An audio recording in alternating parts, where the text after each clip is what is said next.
Përdorimi i masave të posaçme hetimore si përgjigje telefonike, ndjekja e personave dhe incizimet e fshehta është rritur ndjeshëm gjatë vitit 2025. Sipas raportit më të ri të kryeprokurorit Nenad Saveski, prokurorët publik kanë udhëzuar zbatimin e këtyre masave në 44 raste të reja hetimore, ndërsa ato janë vazhduar edhe në 4 raste të nisura gjatë vitit paraprak. Raporti tregon se bëhet fjalë për një rritje prej më shumë se 25% krahasuar me vitin 2024, kur masa të tilla janë përdorur në 35 raste.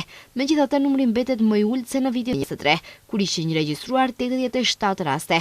Në 44 rastet e reja, në 2 prej tyre iniciues ka qenë vetë prokuroria për ndjekjen e krimit të organizuar dhe korrupsionit, ndërsa në rastet e tjera, propozimet janë dorëzuar nga Ministria e Punëve të Brendshme. Masat e posaçme hetimore janë zbatuar ndaj gjithsej 365 personave, përfshirë 3 persona me identitet të panjohur në kuadër të 56 lëndëve penale.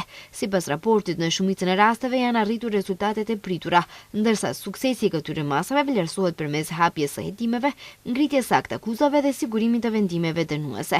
Masa më e përdorur ka qenë ndjekja dhe incizimi i personave jashtë banesës, aplikuar në 33 raste ndaj 107 personave.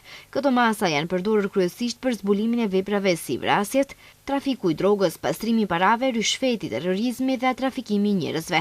Përgjigimi i komunikimeve telefonike dhe elektronike është urdhëruar në 28 raste, duke përfshirë 140 persona.